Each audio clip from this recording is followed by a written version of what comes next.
So thus prefix is called upasarga and suffix is called pratyaya. By adding upasarga and pratyayas, that means by adding prefixes and suffixes to this verb, you derive the verbs. Verbs means verbs of all tenses and moods.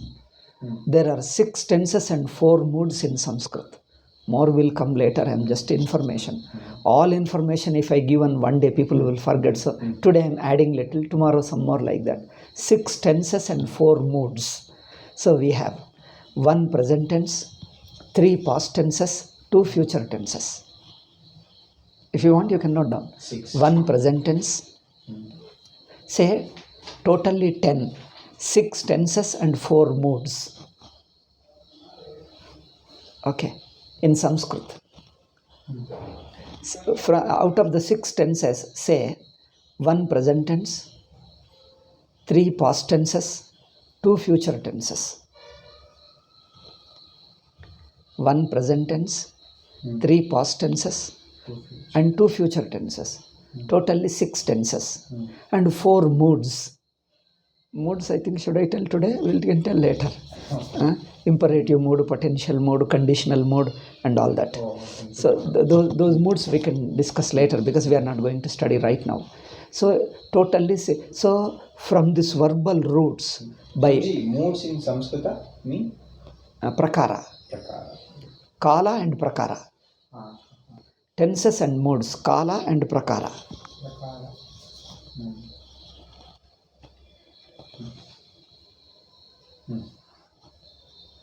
All put together in Paninian language they call lakara. In Paninian, I think we are not touching Paninian language right now. We will do a little later if you are interested. Not now, because it will become complicated right now if I use highly technical words. Okay, so 6 tenses and 4 moods. Andre Shat Kala and Chatuh Prakara. 4 prakaras.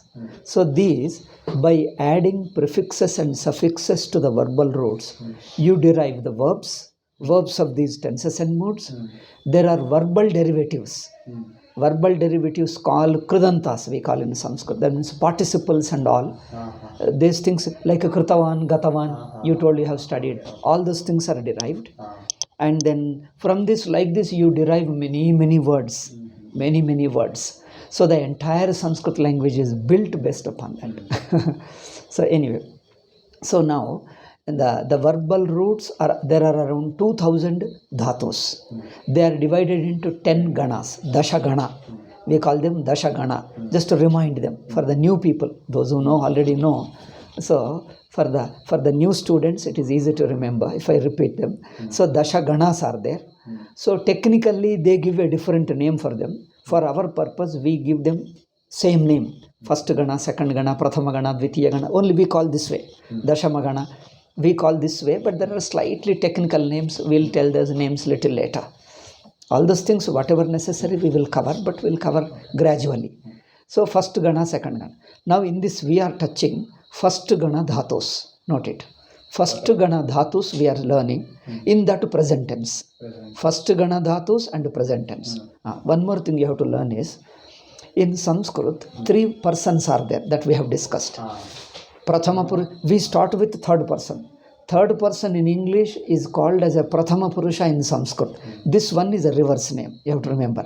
Third person in English is called as a Prathama Purusha in Sanskrit. Prathama Purusha. Madhyama Purusha is common. Both of them say the second person or Madhyama Purusha. Another is Uttama Purusha, is oneself. First person in English, what is first person in English is called as Uttama Purusha in Sanskrit. So 3 persons are there. Okay. Second is, in Sanskrit there are regarding the number, let us say, singular, plural is a common for all other languages. Singular and plural. But whereas in Sanskrit there are 3. Singular, dual and plural. That is, singular is called ekavachana, dual is called dvivachana, and 3 and more than 3 is called bahuvachana. In all our languages, normal languages, Bahuvachana means 2 or more than 2 is called Bahuvachana. That is, plural is 2 or more than 2 is plural.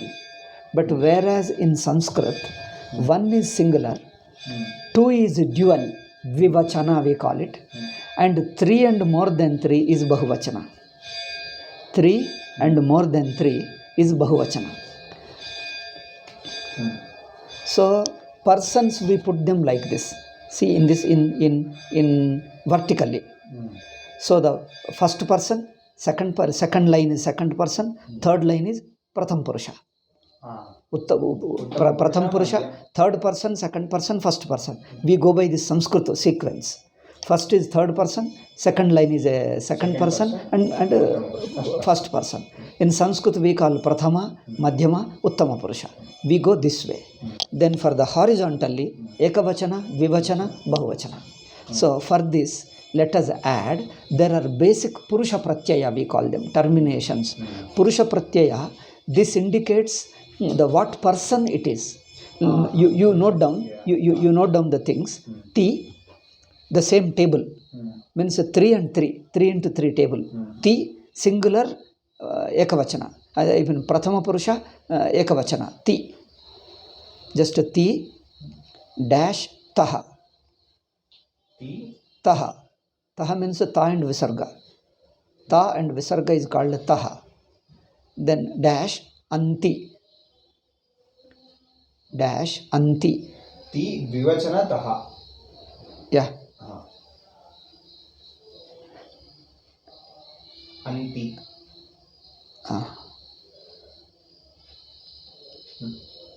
Table I told you. In third person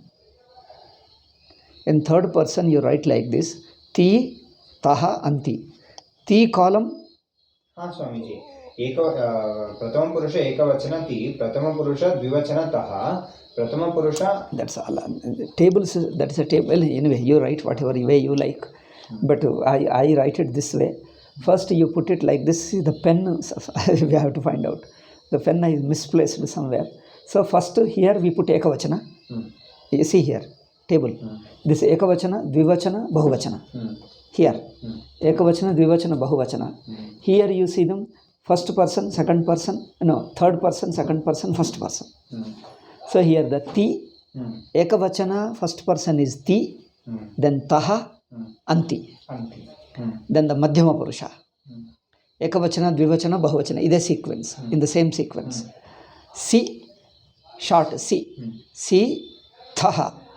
Mahaprana plus Visarga. Thaha. Tha. Simple Mahaprana, Tha, without Visarga. Dvivachana is Tha and Visarga, Thaha. And Bahuvachana is simple Tha. Then coming to the first person in English and Uttama Purusha in Sanskrit. Me, short me. Me, Dvivachana is Vaha.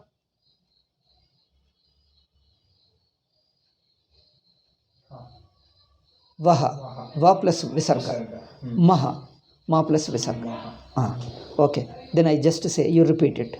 Ti, Taha, Anti. Taha, Anti. Si, Thaha, Tha. Si, Thaha, Tha. Mi, Vaha, Maha. Mi, Vaha, Maha. Again. Si, no, Ti, Taha, Anti. Ti, Taha, Anti. Si, Thaha, Tha. Si, Thaha, Tha. Mi, Vaha, Maha. Mi, Vaha, Maha. Ti, Taha, Anti. Ti, Taha, Anti. Si, Thaha, Tha. Si, Thaha, Tha. Mi, Vaha, Maha. Mi, Vaha, Maha. These are terminations used not only for present tense, many other. Therefore, we can't call them as a present, what you call suffixes. Terminations means the Purusha Pratyaya, ending. They can be called as a Purusha Pratyaya. They refer to persons. See, they refer to persons as well as number. Vachana and Purusha. They show the Vachana and Purusha, both. Isn't it? What person, first person, second person, the person is also required. Purusha is recognized. Ti means it is generally third person singular alone. Singular number is also recognized. Ti means it is always third person singular. Prathama Purusha Ekavachana. Taha is Prathama Purusha. No, this is only, we are putting the terminations. When we add to the verb, it becomes easy. Let us take Patati only.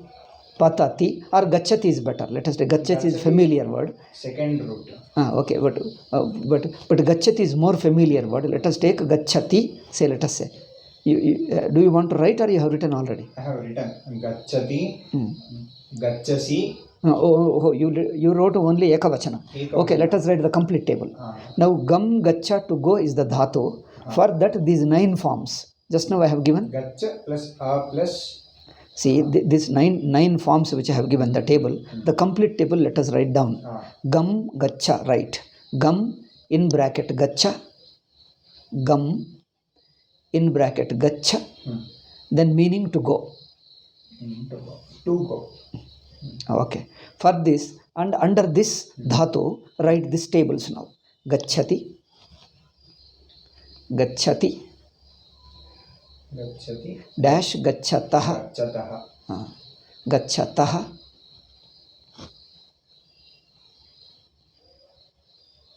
Gachataha, dash plural is Gachanti, Gachanti.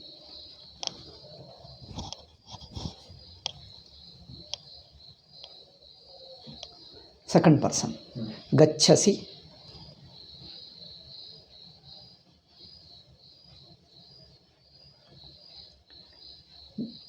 Gachatha. Visarga.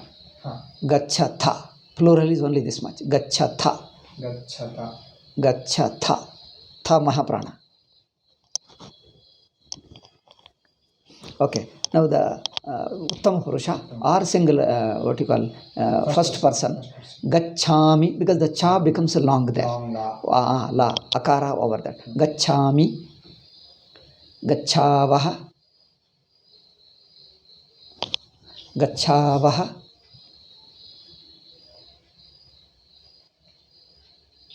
Gachamaha.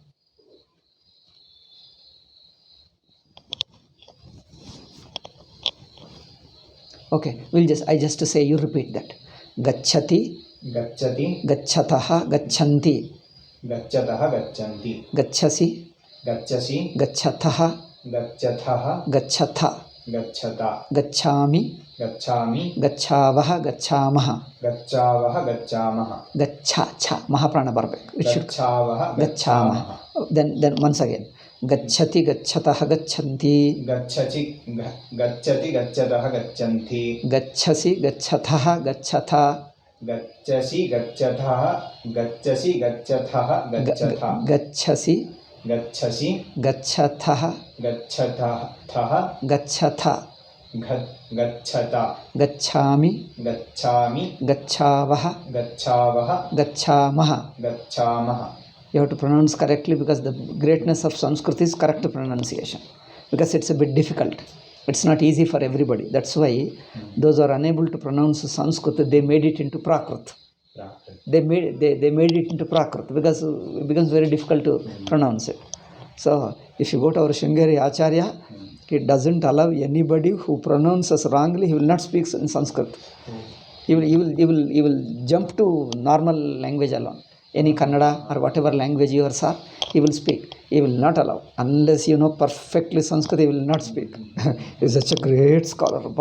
He is like another Panini. That Shringeri Shankaracharya, senior Acharya, is a great Sanskrit scholar. Like another Kalidasa, like another, such a great scholar. He will not tolerate any mistakes. Even in Veda Mantra, Swara mistakes he won't tolerate. If he finds a mistake, he say, I'll stop it. That's all. Stop normal language. He will not allow you. You have to learn thoroughly, because that's a great discipline to learn it perfectly correct. So therefore, cha is a normal, alpa prana. Gacha.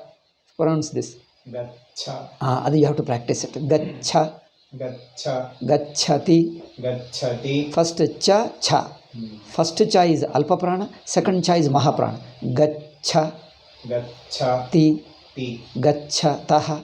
Gachataha. Gachanti. Gachanti. Gacchasi. Gacchasi. Gachatha. Gachatha. Gachatha. Gachatha. Gacchami. Gacchami. Gacchavaha. Gacchavaha. Gacchamaha. Gacchamaha. Once again. Gacchati. Gacchati. Gacchataha. Gacchataha. Gachanti. Gachanti. Gacchasi. Gacchasi. Gachatha. Gacchata. Gacchataha. Gachatha. Gachatha. Gacchami. Gacchami. Gacchavaha. Gacchavaha. Gacchamaha. Gacchamaha. So, if you learn well, even if you are speaking fast, no single letter should go. Alpa prana, mahaprana, hrasva, dirgha, everything should come out correctly. The listener should be able to catch what you are using, whether alpa prana, mahaprana, short or long, he should be able to recognize instantly. Even if you are speaking fast in only Sanskrit, the listener should be able to recognize instantly. Then if you pronounce wrongly, they'll boycott you. They'll expel you from that Pandita Sabha. You are unfit to speak Sanskrit among them.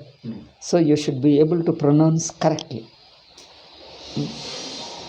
Therefore, that comes only right from beginning. If you practice it right from beginning, that's why Sanskrit, 4 things are required to learn any language.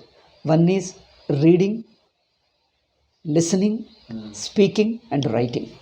If you can do all these 4, then your language is complete. But writing Sanskrit is difficult. Everybody may not be able to do. But some people like you, if you want to write, since you want to write exam in Sanskrit alone, then you need to practice writing also. Otherwise, reading and listening. If you want to speak, then you have to speak. Otherwise, reading, listening, these 2 are important. If you read and understand, you have to read the correct alphabet. Okay, then listening also.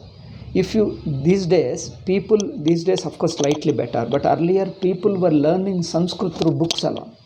So only reading books, just to understand the shloka. Such people, when they listen a talk in Sanskrit, they can't understand. This happened with me. I learned Sanskrit a lot. I could read Shankara Bhasha and understand. I could give class, take the Sanskrit shloka and explain in Telugu, English, Hindi, could better. But once I happened to hear Sanskrit pravachana, I am unable to understand. I felt very much ashamed. I thought I knew Sanskrit well. I can understand any shloka. But when I am speaking, I can't. Because listening is a different art. While reading, you can read slowly because your visual picture is there. But listening only by sound you have to go. By the time you understand the first word, the sentence becomes complete. Because the speaking, it goes fast. By the time I understand the first word, sentence is complete. The next first word I would listen and the sentence is complete. I found very difficult to understand. Then I felt ashamed. Then I have to practice listening Sanskrit. You have to listen. You have to have a separate practice of listening Sanskrit talks. Otherwise, you would not understand. Therefore, reading Sanskrit, listening Sanskrit. This is the first step. Then other is speaking and writing. Writing and speaking is an additional one. If you are interested, you can learn. That is good. It will be useful. But these 2, basically to know Sanskrit, to read and understand and listen and understand. Read and understand, listen and understand. But to pronounce the shlokas, at least you should be able to pronounce. You may not be able to speak in Sanskrit, but to pronounce correctly. Because in India, we have to do a lot of stotras, Vishnu Sahasranama, Bhagavad Gita, all the chantings we do. For that, we have to pronounce correctly. And another thing is, those Sanskrit words occur in our Indian languages. If you pronounce wrongly, a Sanskrit word that is present in your mother tongue is also the term in all Indian languages. If you pronounce wrongly, Granth, Artha you call Ardha, then all non-Telugu people will not be able to understand. If Tamilians say Shankara ki Shangara, TTD ki DDT, then all others will not be able to understand. Therefore, the Sanskrit words should be pronounced as they are correctly, so that, because the Sanskrit words belong to all Indian languages. They all use them. So if we pronounce correctly, everybody else understands. Otherwise, you alone have to understand your word and nobody else. Okay. So in these things, gacchati. In these things, see, in this gacchati, gacchataha, gachanti, gaccha shows the dhatu, the verb. Gaccha to go. So gaccha is going. it refers to going, the ending T and other letters at the end of it. Pay attention to those ending letters. They refer to number as well as the person. Purusha matte vachana. Purusha and Vachana. Whether it is Prathama Purusha, Uttama Purusha, Madhyama Purusha, it refers to Purusha, as well as the Vachana, whether it is Ekavachana or Dvivachana or Bahuvachana. Singular, dual or plural also, it is referring to. Therefore, in the beginning, Bhandarkar does one good thing, because I myself have tried number of methods of Sanskrit. Number of books I have seen them, I found they have certain advantages, but they have certain mainly disadvantages. Ultimately, I found Bhandarkar is a best method, though it also contains a few mistakes, but disadvantages, but it contains many advantages. Therefore, I found this is the best one. See, in the verbs when he teaches, he doesn't use the pronouns. The subject he doesn't use. Gacchati means he goes. What do you say he in Sanskrit? That we won't tell now. Oh. The pronoun we don't tell. He. For he we don't tell now. Because if we tell the pronoun becomes easy. You learn one word. And when gacchati, when you say, you don't look at the ti at all. You see the pronoun and you say he goes. And gacchati, gacchataha, you don't be able to. I have seen, because this is my experience when I taught people. If I start using the pronouns first, our gacchati, gacchataha, gacchanti, ti, taha, anti, he doesn't pay attention at all, because he is a beginner learning Sanskrit. Gaccha, he sees it, sees the pronoun, he gives the meaning. See, gacchati is singular. He goes, you have to say. If he, gacchata, gacchanti, he says, he sees the pronoun, whether you are using gacchati or gacchanti, he makes the meaning. Oh, you will never learn Sanskrit that way. Then I found this doesn't work. So don't use the pronouns. First learn the person. Who is the person? Gacchati means, gacchanti means who is the person. From that ending letter. Purusha Pratyaya alone you recognize. Okay. Then your attention falls on the Purusha Pratyaya. You master the Purusha Pratyayas first. Then you master it, then any verb becomes easy. Otherwise, I found most of the people, verbs, terribly they make mistakes. Anything they use. Correct verb, you have to do that. Therefore, now, gacchati, this whole table is this. You have to repeat them. So you have to practice it at home, you do it. Now, in the first chapter of Bhandarkar book, in the first chapter, he is going gradually, because the beginners should not be frightened. So very in a small doses. See, then one good thing about Bhandarkar book is, in small doses he goes, the fear of Sanskrit goes away. Ayyo, is Sanskrit so easy? You feel it. Otherwise, people have frightened me in my childhood. Oh, Sanskrit is very difficult, very difficult. You have to memorize a lot. You have to do that thing, this thing. You have to study Amarakosha. You have to study that thing. Oh, then I felt his Sanskrit so it is not easy. It is very difficult. Even scholars frighten you. I tell you, Bhandarkar has removed the fear of Sanskrit. I tell you, it becomes easier than English, easier than your mother tongue. He made it so, simplified it. He goes in small doses, and you learn it becomes easy. Now, in the first chapter, he gives some more verbal roots. You listen to this. He gives some more. I use the book. You don't worry now. I use the book. Some more verbal roots he covers. So verbal roots you identify. See the form. Then you may ask, why not directly use the verbal one directly, present tense verb? Why are you giving verbal root? Verbal root and then give us the present tense form? Because from the verbal root, you derive present tense, past tense, future tense, moods, and so many forms you derive. So, once you derive, the verbal root undergoes a lot of changes. Then if you give the directly present tense form, in future form it looks different. You won't be able to recognize it is the same verb.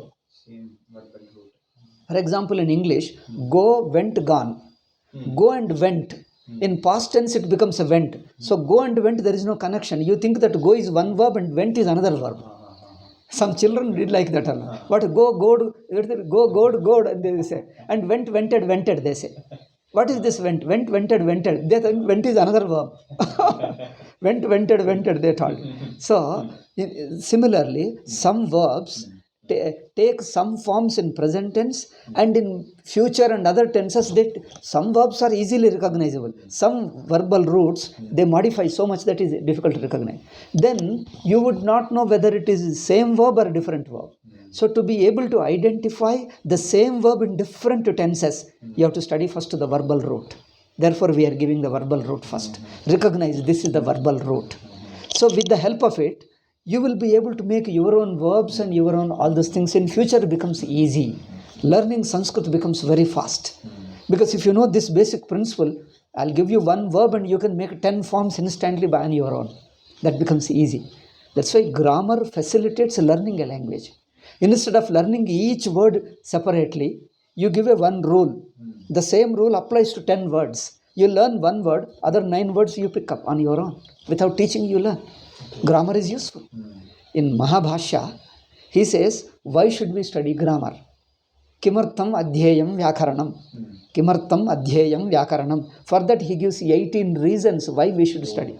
Mahabhashya Patanjali, he gives one reason, then etadartham adhyayam vyakaranam. Then again he gives another. Around I think 18 reasons he gives why we should study. All those reasons were, some of the reasons are applicable even now. Some of the reasons were applicable for in Vedic life and all that, Vedic mantras and all, Yajna Yagadi. But some of the reasons we can add some more reasons relevant to our days. This will come in future, more we will tell later. How grammar is useful. Yesterday you told patriarchy and all that, grammar. More answer is there, but that itself will become a big topic, so I will not discuss now.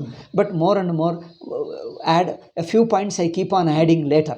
Later I will adding, I will show you how grammar is necessary. If grammar were not there, what would be the fate of language? I will tell you later. So grammar, he says, so for lagvartam adhyayam vyakaranam, Mahabhashya says, lagvartam. You learn one principle. And just to give you one example, similarly many, you learn the 50 words with the help of one principle. 50, 70 words, 100 words you can make on your own. Otherwise, each word if you start teaching, how many years you take to learn Sanskrit language? If you go by grammar, within 2 months, 3 months, I tell you, or if maximum 6 months, you will master, you can read any book easily. You can read any book easily. So that is the thing. Therefore, Vyakarana is useful. But Vyakarana itself as a mathematical science, that is another separate. We don't go into that much details, but just a minimum Vyakarana, minimum grammar required to learn language we are covering. Okay, so more verbal roots of a first conjugation, I told you, Prathama Gana. Because Prathama Gana means, why divided into Ganas? Because all these roots belonging to one group follow a certain pattern, certain rules in forming into various forms, verbal forms, like the present tense, past tense. They all follow a certain pattern. Therefore, all of them are grouped into one group. And then the second group, when you say Dvitiya Gana, they all follow a certain pattern. Tritiya Gana follow certain pattern. Dashama Gana follow certain pattern. Therefore, these verbal roots are divided into 10 groups. Because all those groups follow one similar pattern. If you know the rule of one or two verbs, 2, 3 verbs, if you come across a new verb, seeing the very pattern, oh, this belongs to first conjugation, instantly you can recognize, oh, this is first. You can instantly recognize. So that's why they're divided into groups. So in the first chapter of Bhandarkar, so he is giving a few more roots of first Gana and then present tense. For present tense, just now we have given you ti, taha, anti. And a is added as a Gana pratyaya. Gacha plus a, gacha, ti, like that. So, but for the now he taught us a little grammar now and a forms, present tense forms. Now he gives us some practice. Practice for what? For translating. He gives 25 sentences for translating from Sanskrit to English, another 25 sentences from English to Sanskrit. Sanskrit to English and English to Sanskrit. This gives you thorough practice. I have seen many books, but the practice is very less. They teach you a lot of matter and vocabulary. Practice is little. One good point about Bhandarkar is, he teaches a small portion. He gives a little vocabulary of 5 or 10 words and gives you plenty of practice.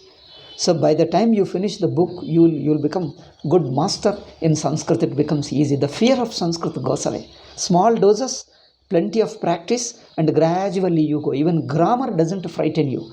He teaches a little grammar, small point, and instantly he uses immediately in the sentences. So you get practiced and it becomes easy. Otherwise, they teach you grammar as a grammar itself is a book. All principles teach you. Only one example. In Paniniya system, Lagu Siddhanta Kaumudi, they give you plenty of grammatical rules. For everything, they will give you only one example. Oh. Whole grammar rules you memorize and you just can't understand a single shloka. Single sentence you will understand by even after learning whole grammar. In Rishikesh, in one ashram I used to go. I was a new brahmachari. Senior most sannyasis were sitting. They looked back. I was sitting there. They asked, hey, you are a new entrant, a new brahmachari? Have you studied Lagu? They asked. Have you studied? I told you I am studying at it. But still I know Sanskrit. I am attending Vedanta class. I am Brahma Sutra was going on. I am attending. He says, you won't understand it. So don't sit. Go away. You go and learn Sanskrit grammar first. I told I am able to understand. Let me sit. He says, we have studied not only Lagu, even the advanced grammar, complete grammar, Siddhanta Kaumudi only. Even after studying Siddhanta Kaumudi, we are not able to understand. How can you understand? You go away. Then I thought I was a too young fellow and these people are very senior people, sannyasis, and I was a brahmacharya. How can I reject them? So I told, why they are unable to understand? Then I found they learn grammar as a grammar, no language practice. Okay. Just the principles. Bhandarkar is an excellent. He teaches a small grammar, not much, doesn't bore it with just 2 or 3 principles and a little vocabulary and immediately sentences. Without fear, without worry, you just learn easily. Without much worry, without much strain, you just learn Sanskrit easily and you'll be surprised that I never felt that Sanskrit is so difficult. I never felt it is so easy. Never felt that it is difficult. So that's what you feel it. It's a very, very beautiful book. Okay, now some more verbs he gives, we will cover now.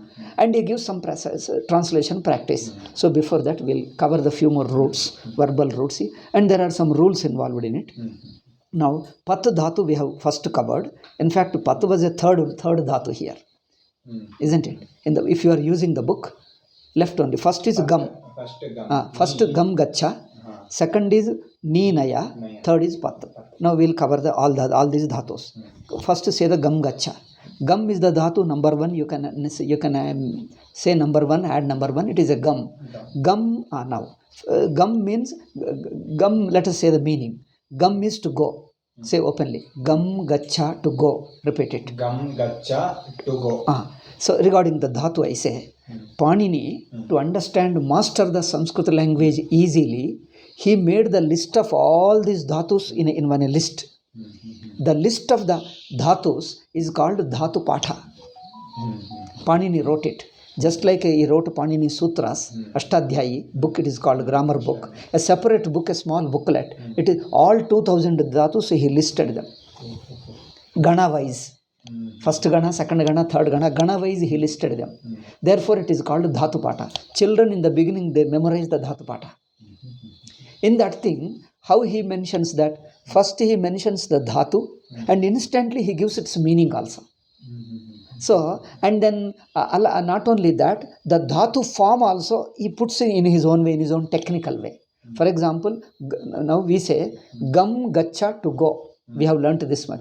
He uses Gamlu. Lu. The Lu is not vowel Lu. Ma, Gam, that ending Ma is added with Lu. Lu is vowel Lu. So Gamlu, Gatau. If you want, you can note down just for example. If it is a Panini structure, Gamlu means Ma, to the Ma add the vowel Lu. Okay. Gamlu, Gatau. This is Panini structure. Panini's Dhatu Patha. Gamlu Gatau. The meaning is, Gam is the Dhatu. The Lu, we drop it due to certain rules. Why he added the Lu? All that rules are there. He added certain letters to the Dhatu. That again, there is some grammatical rule in it. We don't go into such technical details much. We'll just give an example alone. Gamlu is the Dhatu. What is the meaning? Gatau. Gati means to go. Gati means the movement. So Gatau means in the sense of movement. See, that is the meaning. He gives the dhatu and instantly Panini gives the meaning of it. And that's how the traditional people memorize it. Gamlu Gatau, they memorize like that. So Gamlu Gatau, they memorize it. Bhu Sattayam, like this, they memorize it. Gamla is the root. Root, the dhatu, and Gatau is the meaning of it. Gamlu dash Gatau, like this, we say that.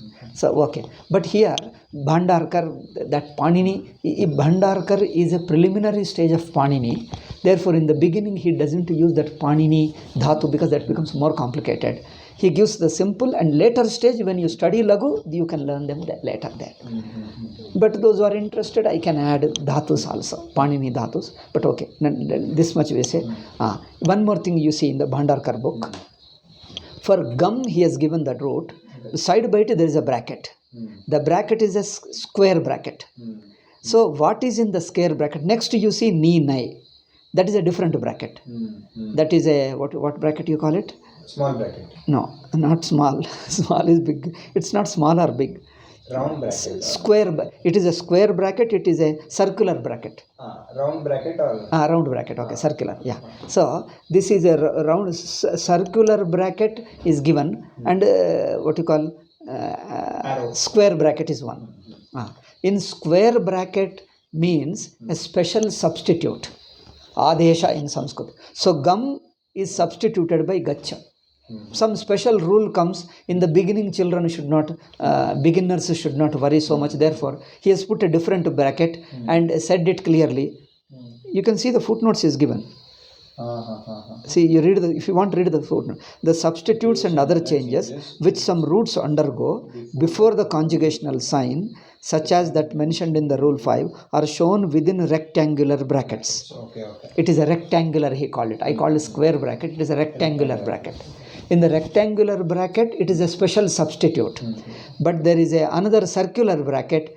This ni becomes naya according to certain rule. What rule we are going to teach now? I'll teach now. First, gum changes to gacha, directly a substitute. Now, because gum is used in future tense, gum is used in nouns. There are noun derivatives, like in gamanam we say. Gamanam andre hoguvadu. Nirgamanam, agamanam, agamana. So from the gum alone, nouns are derived. From the verbs, nouns are derived. So some noun forms are found in Indian languages. Therefore, it becomes easy to remember. Agamanam, nirgamanam. So, gamana, it means that gamana kiduvadu adu bere artha in Kannada. Agamana, nirgamana, coming and going. Agamana is coming, nirgamana is going. So this gamana is a noun form derived from the gum root. Gum means to go. So therefore some form is familiar in our Indian languages alone. Wherever it is possible, I'll point out how it is already known to us in our mother tongues.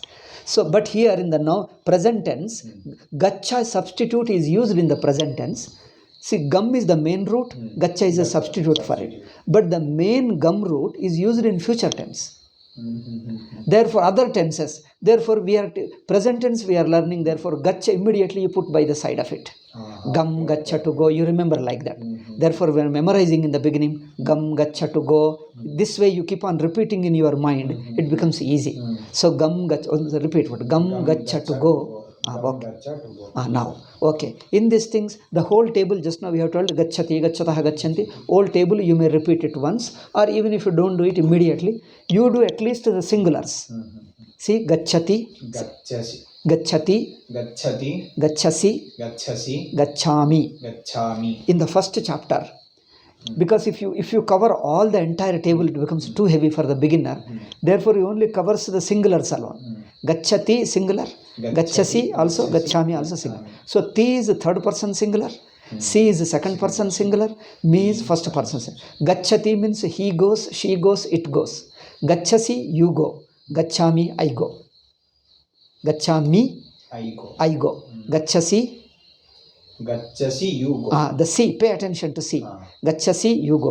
Gachati, he goes. She goes, he goes, it goes. Any one is enough. If you say one is enough, he goes or she goes. So any one you tell. So T, pay attention to T. He goes. Gachasi, you go. Gachami, I go. Like this. The me, TC, me, you pay attention to that. Then it becomes easy. So in the first chapter, for the practice, translation practice, he concentrates on only these three. Ti, si, me, only remember three in the beginning. Ekavachana only, ti, si, me, remember that. Then once you master it, do a lot of practice, then go to the plural, then go to the dual later, gradually. Otherwise, if you, in all other books I have seen, number of books I have seen, Hindi, English, Telugu, whatever language I know, number of things in North India, Kashi, Rishikesh, everywhere. All this, the entire 9, just now we have told, all these persons, all the numbers, in in 2-3 sentences they give the practice and over, they go to the next. Before you master, immediately you go to another form. There is a lot of matter, less of practice. It becomes very difficult. Therefore I say, first ti si mi, concentrate on gacchati, gacchasi, gacchami. Ti si mi, ti he goes, si gacchasi, you go, gacchami I go. This much alone you remember for the first chapter. When gradually come to the second chapter. Now the next verb is ni naya. Say, repeat it. Ni naya. Ni naya. To lead. To lead. To carry. Read. To carry. Ni naya. To lead. To carry. Okay. So ni naya ide. Ni is the root. It modifies into naya. So the meaning is to lead or to carry. So first meaning later we'll say. Ni, how does it become naya? Ni naya. How does it become? There is a role. Okay. Now guna, have you ever studied guna? Or let us not start guna sandhi, that all that. In Kannada. In Kannada, the same thing. I think it becomes, there is no much time. It is nearing. We will not cover the grammar today. We will cover tomorrow. Today only directly we see the form. Okay. So ni naya. Let us take ni changes to naya. According to what rule, we'll tell you tomorrow. Okay. But today you take ni changes to naya. And then the gana pratyaya is a. Naya plus a, naya. Naya. Naya, don't make it long again. In Sanskrit, Haswa Dirgha is more important. Naya plus a, naya. Nay plus a, naya. Nay plus a, naya. Naya. Nayati, you add it. Nayati. Nay plus a plus t. Naya is already over. A is added to all forms. You are not adding to each word. The entire present tense, you have added already. Naya is the form we have arrived at. You only have to add the tisimi. Nayati, nayasi, nayami. Repeat. Nayati. Nayati. Nayasi. Nayasi. Nayami. Nayami. Nayati, he goes. Nayati. No, he leads. He leads. Or he carries. Nayasi. Nayasi. You lead. You carry. Nayami. I lead or I carry. Now, how do you know, how to remember this lead or carry? I tell you. Naya, from the ni naya, in Indian languages we find neta nayaka. Nayaka, neta is a noun form derived from this alone. Neta nayaka. See, ni becomes guna. Ni takes guna, becomes ni, becomes ne. Ne plus ta, neta. Ni becomes nai. Aikara, vriddhi. Then naya, nayakaha. Neta nayaka is derived from ni only. Okay.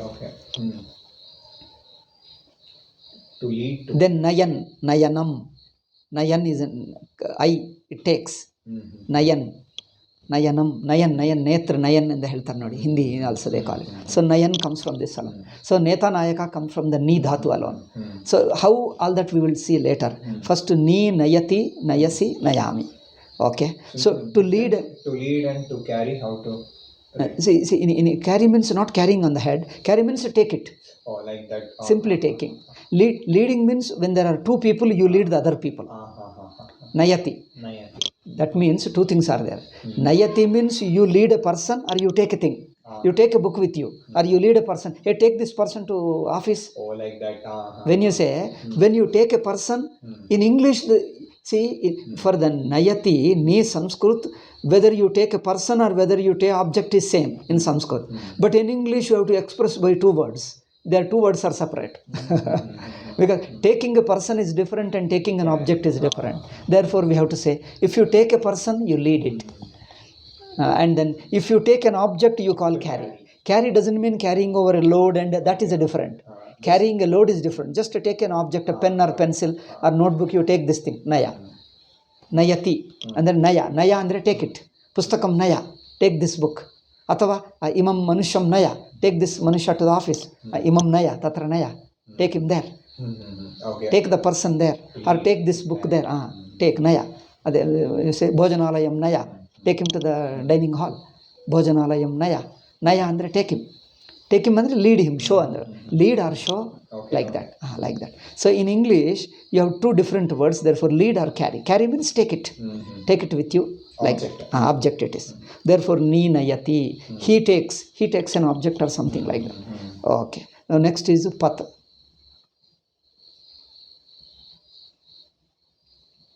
Okay. Pata. Third one is pat. Pat means patanam, patati. Instead of patanam, patita pavana. All these words are familiar only. Patit ho gaya hai. Patita person. See, patita, fallen person. Patanam. Utthana patana. Utthana rising patana. I think if you know the Indian language, it becomes easy for Sanskrit. Raghupati Raghav Rajaram Patita Pavan. Patita is there. Patanam, you have never heard? Patanam, that's Utthana patana. Utthana rising, patana falling. So patana so in Indian languages, its noun forms are sometimes the verbs themselves are found. Sometimes slightly derived noun forms are familiar in our Indian languages. So patanam is a patita ide. All this comes from the pat. Pat is the verbal root, basic root. Pat means to fall. So you make this pat plus a pata because it is the first gana. Now add the ti si mi. Patati, patasi, patati he falls or she falls. Patasi you fall. Patami I fall. That's all. It is easy. 3 verbs we have learnt. Then it is 8 o'clock. 8:05. Should we stop it? Samji, next 2 we can do it. Because so many verbs are there. And 9. Veda. So Buddha. No, Buddha. See, Buddha is Mahaprana. Is it a printing mistake? No. Okay. Same. Buddha. See, Buddha in noun form we find in our Indian languages. Buddha, Bodha. Bodha, Prabodha. Bodh hota hai. Bodha means jnanam. Bodha, Buddha, Prabuddha. All this comes from Buddha, comes from this alone. Buddha means to understand. Prabodha. Bodhanam means teaching. Bodhati. Bodhanam means teaching. Bodhana means Bodhana Sibbandi, teaching staff. Bodhana Sibbandi. Bodhanam means teaching. Bodhana. Bodhati, to know. Buddha changes to bodh according to some rule. That rule I am going. Guna, it takes guna. Gunadesha it takes. Guna substitute. What is that? How it is that? We'll tell tomorrow. Because in Ninaya and Buddha Bodha, in two the same rule applies. So Ni, Buddha and Bhu. For all these words, the same rule. That rule again takes some time. We'll tell tomorrow. So Buddha changes to Bodha. Bodha plus a Bodha. Bodha ki ti, you said Bodhati, Bodhasi, Bodhati. To know and to understand. To know and to understand. See, Bodhati andre Artham Bodhati. Artha Bodha, we say. Artha Bodha andre understanding the meaning. Artha Bodha. Artha Bodha Bhavati. See, Artha Bodha, Hindi mein they call it Artha Bodha hota hai. Artham Bodhati. Tell me the meaning. No, tell understand. Artha Bodhati means teaching. Bodhati is to understand. 2 different forms, slightly different forms are there. So Bodha means to understand. He understands. Bodhati. He understands. She understands. Bodhasi, you understand. Bodhami, I understand. Bodhami, I understand. Like that. So Bodha becomes Buddha. Buddha Dhatu becomes Bodha. Buddha itself becomes Buddha, having who has understood. Buddha is the one who has understood, means who has enlightened. Enlightened like that. Buddha, Bodha, Prabodha, Sambodhana. Sambodha, we call it Sambodhana. Sambodhana is not there. Addressing. Sambodhana, same thing. Sambodhana, Prabodhana, Udbodhana, Prabodhana, all these are Prabuddha, Udbuddha, Sambuddha, all these are there. Prabuddha is there, we use the word. Prabhuddha is a magazine of Ramakrishna Math. Prabuddha Bharata. Prabuddha means enlightened. Prabuddha like that. So this Buddha Bodha is commonly in our Indian languages. So next is 2 meanings, to know or to understand. Bodhati means he knows already. He knows. He understands means Bodhati. He understands what I say. Bodhati. Bodhati means he understands. Knows. Bodhati, he knows. Do you know him? Bodhami, I know him. Now, do you understand means Bodhasi? Yes, aham Bodhami. Yes, I understand. Bodhami means I understand. Bodhami means I know. I know and I understand. See, according to two meanings are there. That's why in English you have to put the 2 words. In Sanskrit combines these 2 in one. Okay, last word we will cover and close for today. Bhu Dhatu. Bhu, the meaning you see, Bhu Bhava, to be and to become. See, to be, to become, there are no 2 separate words in Sanskrit. So, Bhu becomes Bhava, Bhava plus Ti, Bhavati. Bhavati, Bhavasi, Bhavami. Brahma with Brahma. Bhavati, correct. Same Bhavati. Bhavati. Udbhavati, Prabhavati. So, Bhavati, andre. So, Prabhava, Udbhava, all this comes from this alone. So, bhavati, say, bhavati, Bhavati, bhavasi, Bhavasi, bhavami. Bhavami. Bhavati, he is, he becomes. Bhavati, Say. he becomes. Say it, he is, Bhavati, he is, he becomes. he becomes. Bhavati, Bhavati, he is, he is, he becomes. he becomes. Bhavasi, Bhavasi, you are, you are, or you become. you become. Bhavami, Bhavami, I am, I become. I become. Like this. So, bhu dhatu becomes, bhu changes to bhava, and the present tense form is bhavati, bhavasi, bhavami. Note it down.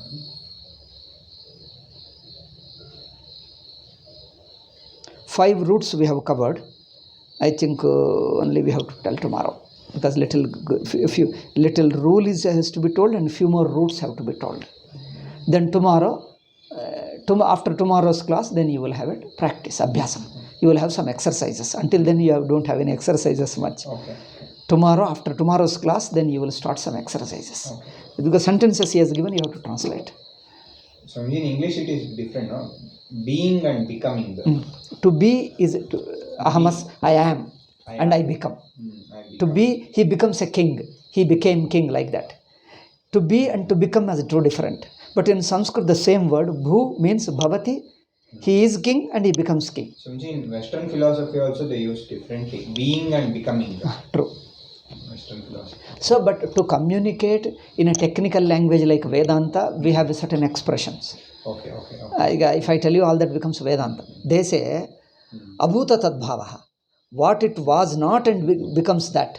Then the meaning of become is implied in that expression. We have a certain expression, a small phrase. To imply that become, we have a phrase. Because bhavati is to be. To become, to imply that become, just a minute. To imply that become, we have an expression. Abhuta tadbhava. Apurvataya becomes. What he was not, he became that. If you use that, apurvataya means becomes, that becomes meaning. Why right now alone you are learning all meanings right today only? We'll tell you when the usage comes, we will tell. Okay. See, this is what is too much. When highly technical meaning studied first day. Why do you want that? You just to take it this way, be and becoming, that is enough. Okay. Om Shanti Shanti Shanti.